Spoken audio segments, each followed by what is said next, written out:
not the best idea to start your first startup in health tech. The worst. Thank you. Yeah, it's great. I mean, literally, on a scale of 1 to 10, you climbed a ladder and jumped over 10. It's not just the general public using ChatGPT for this. It's doctors. It's doctors. Yeah, and you're going to get yeah. So why is my patient here? Why am I not playing golf? Yeah. But you know what? This is. I could just picture Matyáš sat there with the things around his head. Go, yeah, fine. Hello.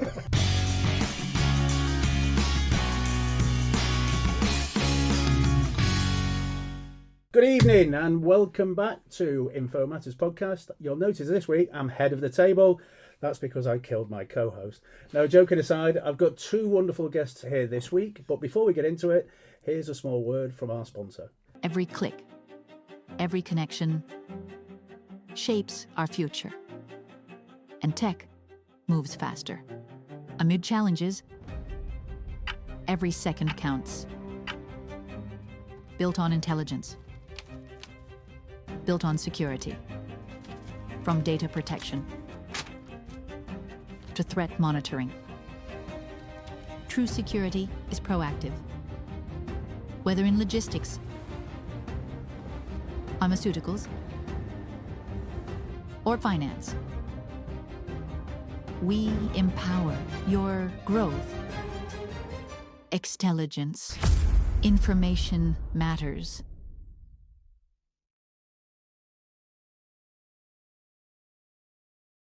And welcome back. Hope you enjoyed that. I've got no idea who's sponsoring us, but I'm sure it's nice.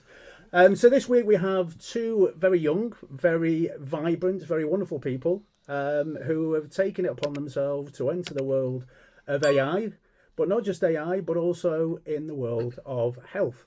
So we're going to be asking them questions about their trials and tribulations, their goals, their exit strategy, because I want to be part of it, and how they're finding it in the world of AI. So we're very excited this week to welcome Matyáš from HealthyNess. Hi, Danny. And so it's CEO, CFO. CEO, yeah. CEO, and we've got the Chief Technical Everything. Something like that. We're the co-founders. That's so it, Jáchym, the two co-founders of HealthyNess.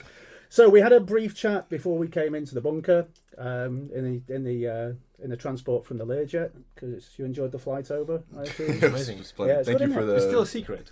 The bunker's a secret, the code's a secret, but the private jet, we like to bring that across. So HealthyNess. So we on this show, Info Matters, we've had a number of guests. We talk about AI a lot, but we've not had anybody that's come on the show that has started a company really, from the ground upwards, that's dealing with AI, especially in the health industry. I myself have worked in pharma for about 25 years at the moment. He's already interrupting. Are you having this? What? Present what? Present. Oh yeah, we always give presents on this show, very silly ones. I couldn't find any grenades. So what you got? You both got travel tags. Now I know you love dogs because Matyáš's family have a Ridgeback, same as we have a Ridgeback. In fact, my dog, we always ask this question, do I know these guys? Now, long story is, I've seen his dad play music live. I know his mum because I met his mum walking the dog. I know your sister. So now I thought I might as well bring in the rest of the family. And if you're related, even better. So yes, we do know each other. So guys, again, thanks for coming on. We're going to go into more detail. And I know you've probably done this a million times. And I know it's not something you can summarise, immediately. But, where are you at? What does HealthyNess do or you'd like it to do? And then we're going to cover, how you're going to get there. You want to start? Kick it off. All right. Well, I'm surprised that I'm going to be the one starting. So, Matyáš is just smiling at his audience. Oh, lovely. So, first of all, we are a health tech tool. Sure. And as of right now, we are trying to help doctors make better diagnostics, and we're also trying to prepare patients for their doctor's visit and get the patient's information to the doctor before they actually visit.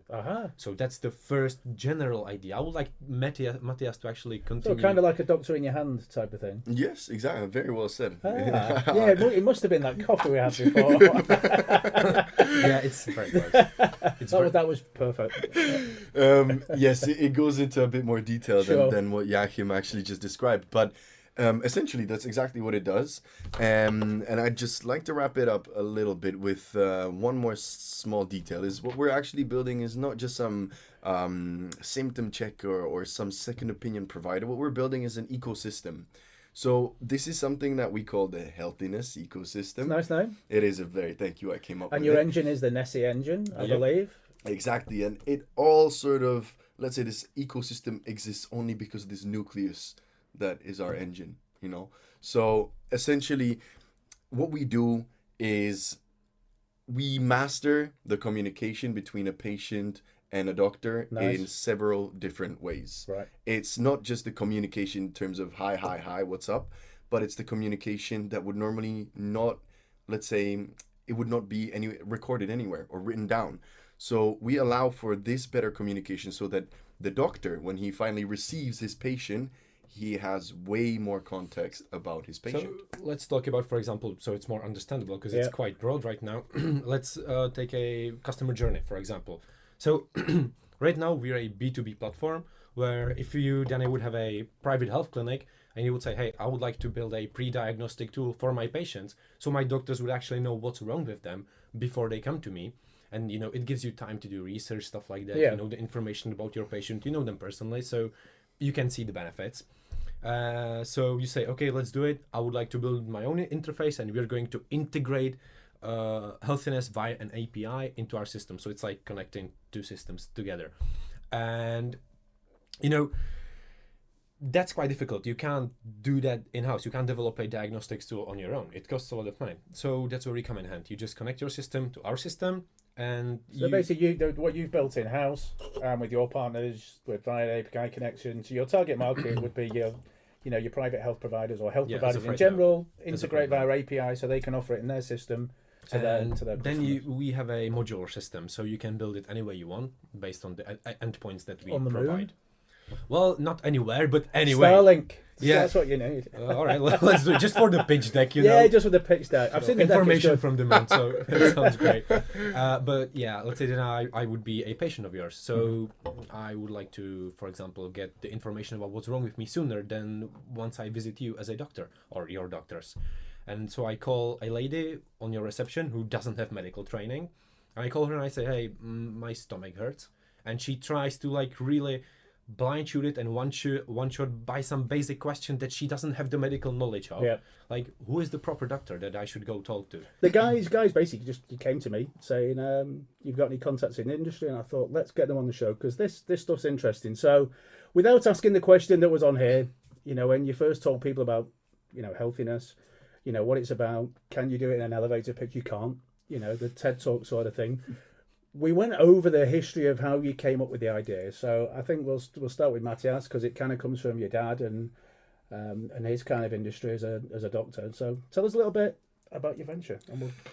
Okay, so the idea came from actually something a bit strange. My dad came up to me about a year ago. And, well, for some context, my dad's a doctor, or he used to be now. He's a professional senior. He's of age. And by the way, Pavel, I know you. You're not senior. So, Dicky! All right, you're a little bit older than me, but we're not that senior. Anyway. But, I mean, yeah, he came up to me and he was like, look, I've got another cool idea. He's had a couple of cool ideas in the past. And he came up to me and he's like, look, I believe there's a gap in currently with AI in medicine, and I think we should fill it. I'm like, okay, cool, tell me about it. And he started talking about this sort of translator education app, which was, I didn't So the rest of us, it's an AI assistant, you know, that does a bit of that. No. Exactly. So he had like a fake sort of humanoid scenario there where he was talking to this woman who would teach him English. And he said, cool. I mean, cool, this could also be used as, you know, for medical advice. I'm like, okay, we'll put a pin in that, but I like the concept. So yeah, I took my phone, I called him. And how do you know I love Jáchym? The brains, the technical brains. Can I actually try to explain a little bit? Because we didn't know about one another. I only heard about Matyáš once, and it was because, I'm not sure if you know it, but he was performing at a Machine Gun Kelly concert. Randomly, he put a sign up in the crowd which said something like, I can rap Alpha Omega. No way. Better than you. I was at that concert. I didn't realise it was you. It was me. Yeah. Straight up. Yeah. You were? No, I wasn't. But I knew the concert was there. So go on. So you didn't know each other before? No, we didn't know each other. And my mum just told me, hey, Matyáš Hronek is like Oski's neighbor. It's Oski's neighbor. Oski is my mum's boss. Right. I said, and their kid, he's kind of cool. He just went on the stage. So that's the first impression of Matyáš. You got on stage as well? Yeah, I did it. I beat him. I beat him to it. And he got like hundreds of thousands of views on YouTube. But I haven't heard about him since then. And it's been like, what, 4 years? Something like that? Now it's about 8, yeah. Yeah, okay, never mind. It's about 8 years. You can see that you're in a startup. You've lost track of time. Yeah. And... Grey beard next week and only one leg. I was just finishing high school and I had to make a motivational video for my university where I wanted to go. And I mentioned that I do stuff around AI and artificial intelligence. And they've tried to build HealthyNess with a different team before. And it, for some reasons, it did not work out. Like, let's not get into the specifics, but it just didn't work out. And they realized, okay, we can't outsource this. We have to have someone in-house who would ideally be the co-founder. And his dad saw the video and, he showed it to Matyáš and he said, this could be our guy. And out of the blue, they just called me whilst I was going on vacation and I was at Prague in the airport. Yeah. And we just got a bomb threat. So I had a lot of time on my hands. So hang on a minute. So your father, first of all, invents, electronic ticketing in the healthcare industry. You're half naked in a concert with a sign saying, get me on stage to rap. You see it. You're finishing uni, get asked to deliver a project that your dad sees, and now you're both sat here. Yeah, actually, we live in a matrix. Yeah, it's actually weird. I was finishing high school, so it's not even like I was finishing uni. So you're illegally here as well. All right, we'll send you home with the private guards. Yeah, but they called me. They said, hey, we need a technical co-founder. Let's do it. Let's go 50-50. Wow. I said, look, I like you guys, but just give me like 14 days. I can't decide on the airport right now. I had to do something first. They gave me 14 days. I researched the topic. That was nice. You got 14 days. Thank you so much, by the way. And then, I researched the topic. The first thing that I noticed is that like Matyáš's dad, he's quite, he's very known in the topic. And actually my mum knew him. And I totally accidentally met with the chief business developer of Izip, of his first company. Right. And he said that, hey, if him and his son offered you something, you should take it. It's either going to be a failure, but a lot of experience, but it's most likely not going to be a failure. So I thought about it, and I really love the mission because it's very personal for me. Well, you've got the history behind it. You've got, your dad and his network, and he's a doctor also. Plus I knew that Matt is quite capable because I looked him up on LinkedIn and he worked at a company where he did marketing and stuff like that. And I knew that this wasn't like my weakness necessarily, but that was the area where I would need a co-founder for.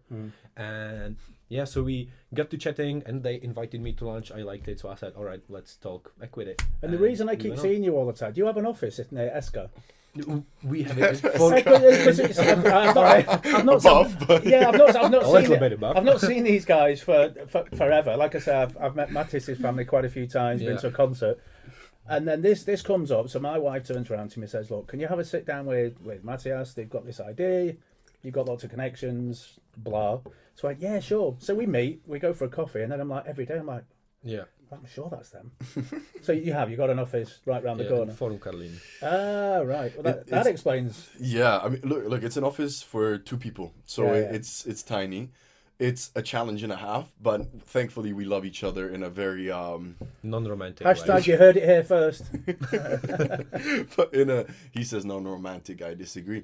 But we love each other in a very building a company together way, Yeah. And we do spend a lot of time together in and out of the office. His girlfriend, actually, she's getting jealous of our relationship. It happens now. To my best mate, James. So, hi, James, out there. You guys know about him. We did the same thing I think we were 23. We raised money. We started a company called Job Satellite. You've already spoken to a colleague of ours. Hi to Tony Hassett. Hi, Tony. Out there, who you all know. He's been on the show. And it was the same. We had an office on Wenceslas Square. We did have 30 staff. But we're sleeping there, we're going to mixers, we're going to Amjam mixers, we're going to, seed capitalists, what have you, and spending all our time to the point that it didn't make sense to go home a lot of the time. So we just stayed there. So yeah, it's tough on relationships, but just keep single. That's it. Anyway, let's get more into. Well, Matti just got into a relationship. I'm going to call him out right now. But you're going to ruin it. It was like yesterday. How would you say that, man? Well, if you got into it yesterday, it'll be over by tomorrow. So it's all right. We don't edit this show, so it's all out there. And first thing we planned was the divorce. So best thing. Yeah. Best thing. So I mean, one of the original questions is why health tech? We know the answer to that now. It's because of the family roots, connections, etc. Now, let's tell the audience a little bit about it. So I'm not saying an elevator pitch, but break it down in the tiers. You know, what steps did you take to take that idea initially? It's a bit crazy, actually. You know, your father with his original idea in the healthcare industry, you with this presentation that popped up out the blue, and your interest in AI and your studies. You're doing this together. So let's just give me a bit of information in terms of what your approach is and what you're selling, basically, as and when you get there. I can kick it off. I would love for you to. Yeah, I think he's done with it. You can see his brain's exhausted for the day. But I would, please. For me to kick it off. Yeah. Oh, so let's start. The gauntlet's down. Let's start. When they first came to me, that they were a co-founder, they told me that, hey, it's just going to be a prompt. So we would like you to build the prompt. Which, for those of you that know what healthcare and AI mean together, it can be a prompt, and it actually can be just a prompt. But you know, the idea, we kept the idea, like it's still there, like it still does a very similar thing, but on a more expert level. So the first thing we decided, and looking back at it now, it's not the best idea to start your first startup in health tech. The worst. Thank you. Yeah, it's great. I mean, literally on a scale of 1 to 10, you climbed a ladder and jumped over 10. Yep, that's what we just figured rules out. Rules and regulations really do get you where the short and curlies. But, well, we started out, we wanted it to be an app. It's still going to be an app eventually, but you know, the important thing is that you have to get to money faster than through an app, because a B2C acquisition, that's a nightmare, especially in health tech in the Czech Republic. It's quite difficult. So then we pivoted a couple of times. I'm not gonna get into the specifics of pivoting because it was like very specific pivots about specific things, but now we ended up as a B2B business. Okay. And the idea has shaped throughout the first 4 months that we were shaping the idea to before we even got started with some development, something like that. Yeah, sure. I mean, imagine after 4 months of proper progress, we get into a point where we're like, this is it. Like, let's present it to people. So we did, and they were like, I'm not so sure about it. So what did you present initially? For those who, you know, assuming our audience knows nothing about you until they click a link. Okay, so what we presented initially was a B2C app, and the app was meant to be, and if I summarize it, it was meant to be a doctor in your pocket. So it was supposed to sort of analyze your symptoms and give you the sort of urgency and you know, diagnoses and sort of help you orientate yourself in your current health situation. Well, you could also order doctors connected to your family, so the anamnesis would be easier. Like, we had a lot of features in mind, but even that is not enough for. So initially, the idea was kind of a pre-screening self-help before you go to a professional. Yeah, but we also order you to the professional. We get you the check. Yeah. So you connect it with providers of healthcare also. Yeah. Okay. It was like if you imagine this idea, but properly thought through in every situation. Right. It was properly thought through, or imagine if it was properly thought through. Okay. But essentially that was it. Yeah. And we were like, you know what, let's kick it off. And we were running around investors asking for some money, and they were like, look, we like the idea, but come back when you've got some traction, you know, like when we need some numbers. And we're like, okay, cool. So we reached out to this business developer who was actually in contact with us since probably day one. Yeah. And we were like, listen, we need some help. This guy's got experience in the field, in raising as well. Yeah. So we're like, if you could come by and give us some advice, we'd love that. So he came by, he's like, all right, I have an idea. Scratch all of this shit, you know? That's always the best thing to hear, isn't it? When you're like, we loved it. When you're like, yeah, okay, we've actually got a version of a product that we like, and then you got to scrap it. At least he said, like, you can keep the core software, which made me very happy because I would have to rewrite everything. Because you built it. Yeah, I built it. But so we kept the core, and we pivoted around this core. And the way we pivoted was, first we were like, you know what, let's build an API sort of system. Right. Where, we reach out to digital clinics, and we're going to be the step before they get their appointment. Just to explain an API because there's people out there that don't know what an API is. Well, to make it easy, basically, you build the front end, you build the interface, and you call our engine from the interface. So basically, you don't have to do any programming for the backend, and you just say, okay, I would like it to take anamnesis, let's say, for example. You're basically connecting systems, aren't you? Yeah. So well, it's that simple. Yeah. So you just connect your system. I knew how to explain it. System. I just thought I'd let you do it. I spend all day building APIs for companies. It's a ball. We know. So we went with the API model, and then we're like, okay, but this opens up doors for other opportunities. Right. So we're like, okay, but like, why did the API doesn't have to be so simple? It doesn't have to be just the engine. It could be wrapped with other features depending on what genuinely the client wants. Right. So we started going that direction. We were like, okay, wait, this is really, really good. So this was our B2B model, right? And we're like, imagine the employees of some really big companies could be using this as an employee benefit. Imagine you actually get the chance to use this and for free. Isn't that like the gold mine? So we're like, okay, B2B2C, this makes sense. So we went that way as well.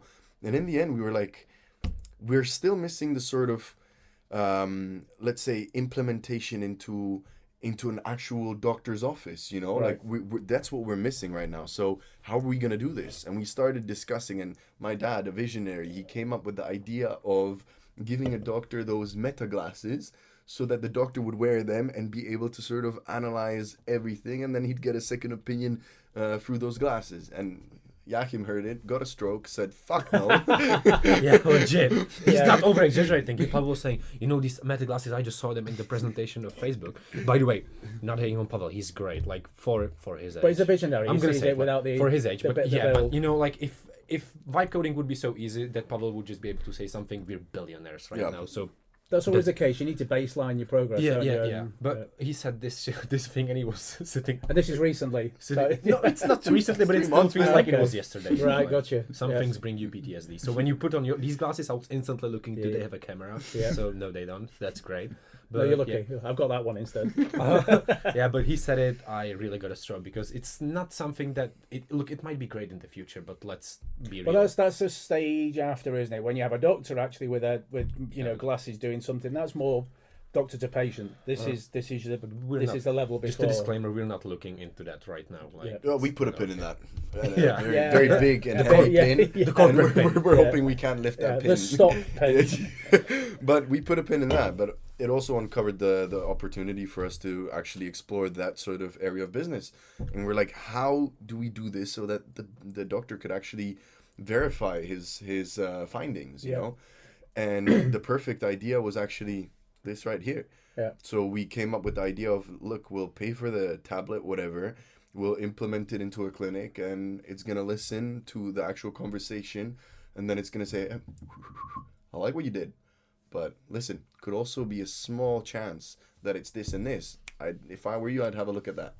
So that was essentially the sort of feasible way to go. And we really, really liked it. So that sort of is another branch in our B2B model. It's part of your roadmap, basically. Well, it's actually that's the next step for us. Yeah, it is. It's complicated. There's a lot of regulations. Sure. I mean, the idea that, originally with an AI, not a bot, but an AI, what do you call it? It's not a hologram, it's on your phone. Grok has the Avatar. next ever. And that's the perfect word, Jáchym, thank you. Is fabulous. You tend to think about healthcare and what have you. We were talking before about, the NHS in the UK. You've seen a use case of a company that went huge and don't need to mention them. Is the accessibility to the technology to use it. So now you've got the example where you're selling it into a company and it becomes part of the company's corporate offering to their staff. They can train the people on how to use it. Here's the link to do it on the internet. Go and use it. Are your interests also approaching the general public? So becoming an offering where me, for example, I have a Czech doctor, but I want to go and have a look or do a what would you call it? Fill out a form to give me any ideas of what my symptoms might be. Is that something you're looking at or not at all? We're definitely looking into it because we have 3 stages, to say the most easily. We thought that our first stage is going to be triage for the clinics. Second stage is going to be the second opinion for the doctors. And we kind of decided to combine these 2 stages into one stage, into one rollout almost. Well, they're going to be a couple of weeks out from one another, but let's just call it one rollout. They're in the pipe, or one of them is in the pipe, one of them is finished. And then we are going to be still building the app that we've talked about before. So it's going to be available to the general public.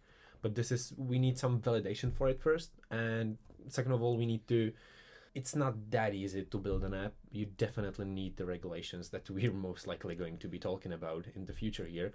And that's a huge headache for us. And just a quick disclaimer, it might seem up until now that it's just 3 guys that have some medical knowledge, but not all of it, that are building a startup. But there's 11 people in our team right now? Yeah. So we have 4 people in our medical board, and they help us with these things. And when it comes to accessing the general public, yes, you're definitely going to be able to use HealthyNess eventually, but right now it's not the case for us. It is just a bit limited. That's right. We just can't show you your diagnosis. We can't legally, so we won't. But there's still a way where we essentially send the summary of that conversation to your, if it's a general practitioner or if it's a private clinic that you go to, they receive it, they go through it, and you still save time during the visit. But that's, unfortunately, that's the most that we can sort of achieve right now without the MDR. And MDR is what? MDR is a medical device regulation. Okay. There's also something called MDSW, which is medical device software. Where, unfortunately, we check both of those boxes. And MDR is basically a regulatory framing system that it's not. I don't want to say it's a pain point for us, because obviously we're in medicine. This is something that's extremely important to highlight. I mean, lives are at risk, you know. And no matter how much we want to help, this is something that we genuinely have to obtain. Otherwise, we cannot be classified as anything that sort of helps a patient guide through their symptoms.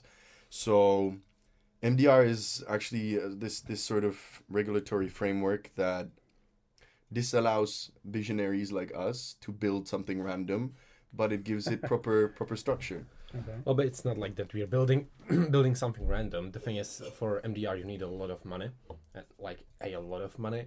So we've built it in a way that we've implemented best practices. We would be compliant if it wouldn't cost so much money, because we can't afford to go through the licensing process. It costs several millions. In Czech crowns. In Czech crowns, that's still a lot of money for a startup. But is there a way around it though in health tech? That's what we want to talk about. Like Mate kind of covered it, so we can go about 80% there. So we can't give you the diagnosis directly, but we can send the diagnosis and our thoughts to the doctor, and he has to check it out. And once he checks it out, you can see it, but the doctor always has to be the one who makes the decision. Isn't that a better way of doing it? So I mean, the typical case of you feel sick, you Google it, you see things that you shouldn't need to see because it's not a right prognosis. Yep. You look for a blemish on your skin. All of a sudden, your brain thinks you've got, stage 3 cancer. Yeah. You haven't. You've been in the sun too long. You have a blemish. Shouldn't it be that way in health tech, that you give tools to somebody like myself? I fill out a certain number of details based on, the data that you have your algorithm based on, or however you do your matrix in terms of data. Isn't it better to go to a doctor or a health professional first anyway to make sure that you're not, maybe I have filled something out and it says, you're fucked. Just for the sake of us not being locked up, no. But no, actually, we don't see necessarily a point in that. The end goal is to look. There's a lot of doctor visits that are based on absolute bull crap. People go to the doctor either late or for reasons that they just don't understand. And we all know that the healthcare system is overloaded and faulty. And this is one of the reasons people look after themselves a lot, and in a lot of these cases, people just fail to understand what's truly happening to them. And this was our initial idea. We genuinely just wanted to help people sort of not Google their symptoms or put them into AI. Which is the case at the moment, unfortunately. Yeah, and it is. Even worse, people go on like ChatGPT and they don't ask it the correct questions. Because it's still like you have AI models can turn your prompt into a far better prompt, and they usually do that. So it's great for research. But when you ask it when it gives you a response to a medical question, it already searched through its databases and it gives you the highest probability of what's wrong with you. And if you don't continue this conversation the correct way, as you should with a doctor, it's called an anamnesis, you're cooked, because the likelihood that it just one-shotted the correct diagnosis is damn near zero. Amnesis being symptoms. Amnesis being that if you go to a doctor, they take you through a conversation, and that's called anamnesis. And there's a certain reason as to why it's that way. Like in AI, you have 1 shot, 2 shot, 4 shot, 5 shot, 5 shot questions. It's the same case. And this problem, Danny, it's even a bit more crazier than that. It's not just the general public using ChatGPT for this. It's doctors. It's doctors. Yeah, and yeah, and you're gonna get yeah. So Why is my patient here? Why am I not playing golf? Yeah. But you know what? This is actually, I would say it's an interesting topic because in a lot of these cases, a doctor finds himself completely alone. And he has to sort of set the diagnosis of his patient. And then maybe later on during the day, he runs into someone a bit more experienced. And he's like, hey, I had this guy here. Yeah. This is what I came up with, but I'm not really sure. So I asked ChatGPT. Everything's wrong with that. Yeah, everything. So this sort of device that we're talking about, the implementation of an actual tablet, that removes that loneliness and gives more certainty to that practitioner. So okay, and how are you, from building an AI model or an LLM within, how are you feeding it data to give it those parameters? Because you've got your ChatGPT, etc. But bear in mind, an LLM asks the internet, the right questions based on your prompts to give the feedback. How are you controlling it, or how are you building it, managing it, and delivering it in a way that gives you that A, advantage, B, compliance, and C, level of... That's the most relevant and the most asked questions, most likely to ask. Bollocks, I thought I'd be one. No. I know. Well, clear. No. It's just for the that's audience. not hate, but you're the first person who's asked it the correct way, like the technical way, because there's no selling my way around this. Well, the easy way to respond is that when you're building an expert system, you have to have a team of experts to back up your decisions. And ours is our phenomenal medical board. Like, they're really one of the best. Like, we have the most likely one of the most famous doctors in Czech Republic, who has incredible business knowledge and incredible contacts in medicine. We have one of the greatest researchers. She's a girl from University in Edinburgh. We have a very top of the line students from Czech Republic, and we have Pavel Hronek, who's been in medicine for a lot of years, but we're not gonna say how many, because that would give away the visionary with the goggles. That he's really the senior. But yeah, all right. But you're not that senior, mate. Don't worry. He brings the wisdom. Yeah. All right. Yeah. And he's a great musician, and he speaks English now, apparently. Yeah, because of the avatar. Yeah, because of his naked model. All right. Sorry, Lutska. But yeah, we decided, as I've talked about before. The first idea was, let's make it a prompt, and I can't blame them for wanting it to be a prompt. It's the easiest way to do it, and it seems like you have the most control over it. That's totally fine. But if you really want to build it properly, you can't let the LLM decide everything. So if you really give it a thought, LLM is just a thing that kind of decides what should be the next letter.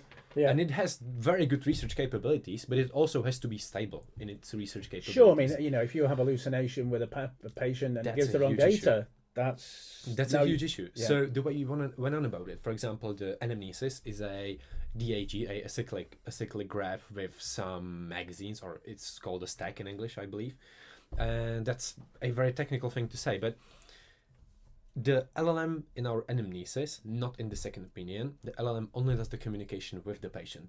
Right. So it's almost like a NLP, NLU kind of a situation, but on the back end, there's a fully deterministic system, and you have a great thing to measure is how stable is your system. So we've given it several cases of the same diagnosis. I think it was like 428 cases, something like that, of the same diagnosis. So times 3 is something. I'm not going to count that from the top of my head. And at 99.1%, it identified the same diagnosis correctly in those 3 cases. Like, it had the same output. The diagnosis didn't have to be correct necessarily, but it was very high. It was like 80% correct. So do you plug in, just for example, so are you building it in a way where you're feeding it use cases? It's an algorithm. It basically, we started building it out by asking our medical board, how do you take anamnesis? Okay. And they've given us a lot of data, like loads, from case studies, their analysis and stuff like that. And when I really break it down, the way you take an anamnesis, this is not a sensitive company information. Anyone can look it up. There are like 4 ways to do it in general, and they've given us hundreds of ways to do it. For example, if your neck hurts, the anamnesis is going to be very different than when go to the pub. Yeah, go to the pub. Everything is great when you in fact, that would have been mine 2.5 years ago. What's about go to the pub? No.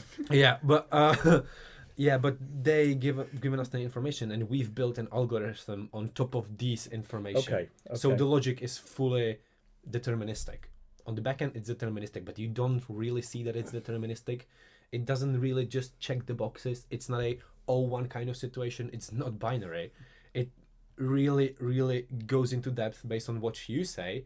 It assigns weights to the symptoms. I'm not sure how much I can say. That's fine. I mean, I'm just waiting for him to kick me under the table. So we're going to bring Jáchym back for part 2, 3, 4, 5, 6, 7. All right, man. No, it's fascinating because they're the questions that people out there are. So, to bring it back into the room, it can't hallucinate. That's it can't hallucinate. Only unless the doctor prescribes Persicotton or whatever it's called.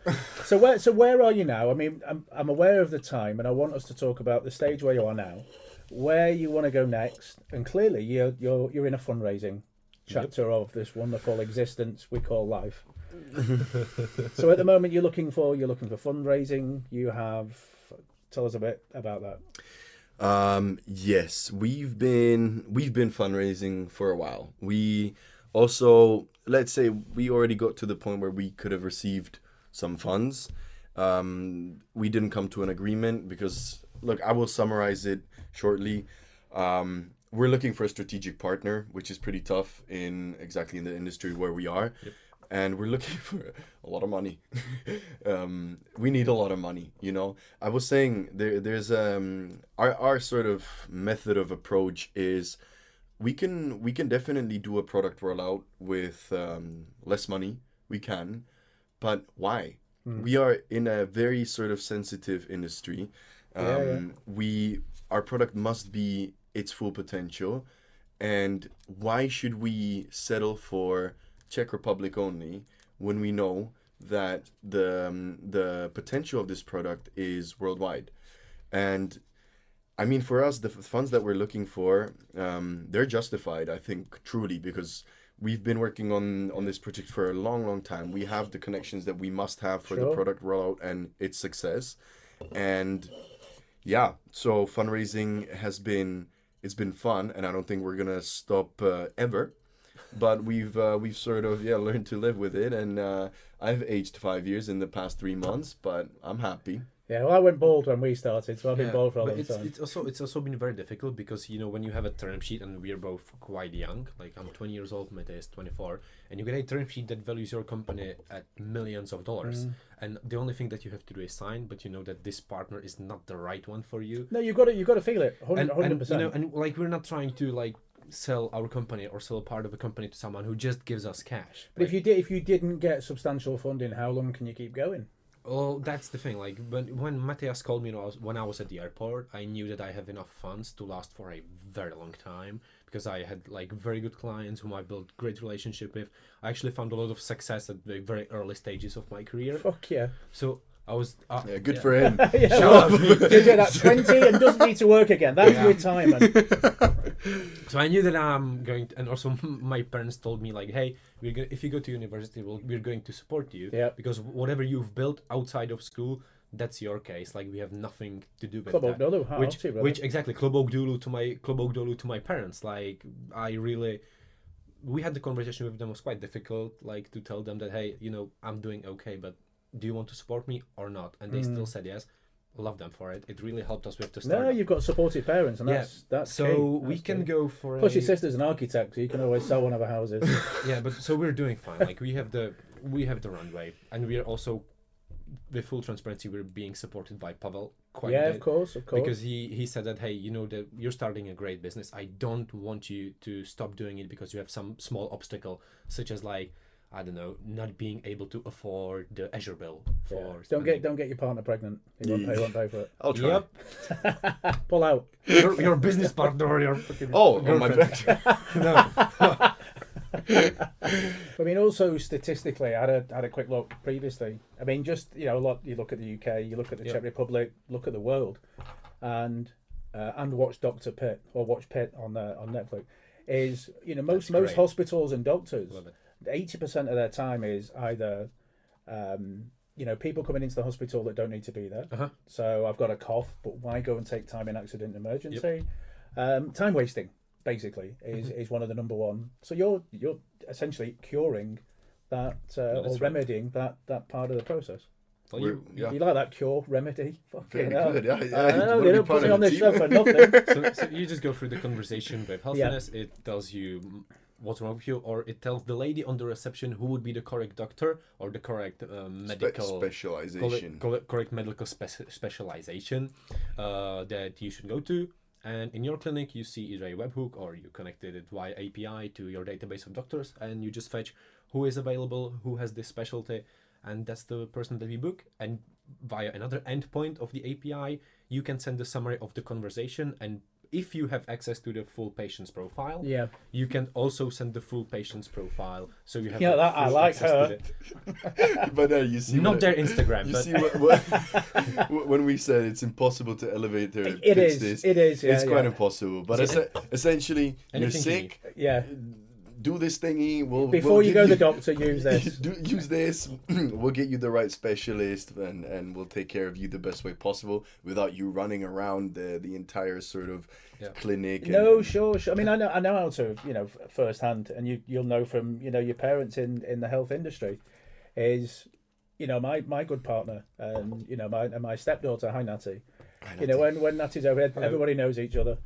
The amount of times you call up H Plus, it's difficult. It's private healthcare. Yep. It's difficult to get, A, when can I come in and see you? B, when can I get a specialist if you want Kojni or skin care? To have that interface before it, I think would be amazing. Yeah. Because you're giving people that sense of, we're here for you, but you don't need to speak to us personally yet, fill this out, or, ask the questions here. I think you mentioned before, it's that you're building a communication channel between the doctor and yourself without physically being there to do it immediately. And I think that's like a huge gap. Yeah. Whereas, tell me, this is great. You might not respond immediately, but it's like you get on a live chat. It might be bots or whatever, but you feel like you're getting some kind of response, and you're not just ChatGPT-ing it and your arm falls off. And the vision is also that we would like to make it that there will be a human in the loop during the conversation. That if you would feel like, hey, very AI term, but yeah. All right. I'm from AI, so it kind of makes sense. Human in the loop. Yeah. For those who you that don't know, you have an option to basically hand over the conversation to a human, which would most likely be a doctor. So you can. I could just picture Matyáš sat there with the things around his head. Yeah, fine. Hello, let's call Pavel. So let me ask ChatGPT. No. So you just go through the conversation, and eventually you can also connect to a doctor, and he has the full access to your conversation. And the second thing that we're building is a tool for a doctor, because as we've talked about, then we're going to talk about most likely, doctors have one specific issue, and it's that they are alone with their patient, and it's very difficult for them to make the correct diagnosis. And the Czech national insurance company is going to be paying them based on the amount of cured patients.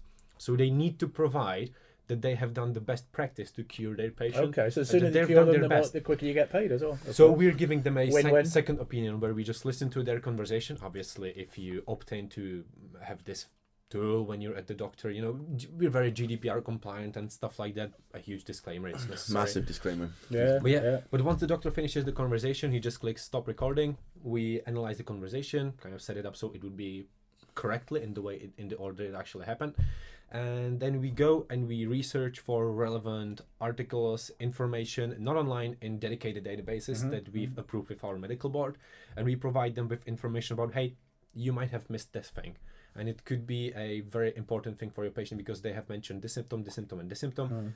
This one could be an underlying condition based on this. And there you go. Here's an article for it. So it's not a interpretation of medical data. We just provide them with a research tool. Gotcha. And that's agentic if you want some buzzwords. Agentic, that's also, But essentially, it is a provider of second opinion, because the first opinion is always done by the doctor himself. Yeah. And this is just a verification tool. So it's something for the doctor. So just in case he's there alone, he or she doesn't panic and can actually verify the findings, I think. No, it's great. You're managing the communications and also giving a level of... Yeah, no, I mean, to the end, I mean, again, you've got all the different options, which, because of the magic of media, we've answered a lot of these questions and we've carried on this as, prior to these questions were asked, it's solving a lot of solutions. Yeah. That are faced today, not just hospitals and doctors being overrun with people that don't need to be there, but giving people that reassurance that you might not need a doctor now, so you're saving doctors' time, healthcare time, etc. But the idea of it being offered in companies as kind of a healthcare package, because I would rather personally go on my iPad and answer a couple of questions or a series of questions, then call up a doctor, sit in a doctor's, reception area and wait to see someone. I'd rather have that reassurance. And fill it in manually. Don't forget these forms. No, I use my AI avatar to do that. Yeah, but hello. Every time, look, I've been very prone to injuries, diseases, everything my entire life. So I've sat in a doctor's waiting room for maybe even, let's say, a year of my life in total. And I with all due respect to the system, I hate it. It's terrible. You sit there, you have to fill in a form of things that you can remember. We do have the EHR, but they don't have sufficient information about you. You still have to fill it in. Recently, I went to re-diagnose my sleep schedule, and I still had to do it. You were a startup. You've got no sleep schedule. They were very easy diagnosis. That was How many hours of sleep do you get? 0. Yeah, whiskey. It might be an issue. They looked at me there. So that's a bit. I'm aware of time. Right. So in the interest of time, I think the best thing to do is. We're going to put all your details in the description box. Is come back again and see us in a month. Let's say let's track your progress. I mean, we have the audience out there. I'm sure would love to hear more and more. Let's see how you're progressing through it. If any of you out there know of or want to be part of a venture such as HealthyNess, the contacts of Matyáš and Jáchym will be in the description box. You can also send an email to us at info@infomatterspodcast. Should have put my name there first, and we will pass on all of your details. We'll also put their personal information if they agree to have it on there. Yes. As we've mentioned, the guys are looking for funding. So if you do know any VCs, you are a VC, you want to put some seed capital in yourself. Get in touch with the guys. It's the most exciting time at the moment, not just because of the AI bubble, but people who are actually concerned with the healthcare industry, which is putting you first as opposed to, wasting your time. All of us need to look after our health. All of us need to look after our family. All of us need to look after our friends. And I believe HealthyNess can help the world get to that point. So all I can do is thank you both for coming on the show. Thank you, Dan. It's been a pleasure. I'll see you at the bake shop tomorrow when you're coming out. Any questions, send them through. We'd love to put you in touch and come back and see us in a month. Sure. Let's see how you're progressing. Sounds good. It's good night from me and it's good night from them. Take care out there. Stay safe.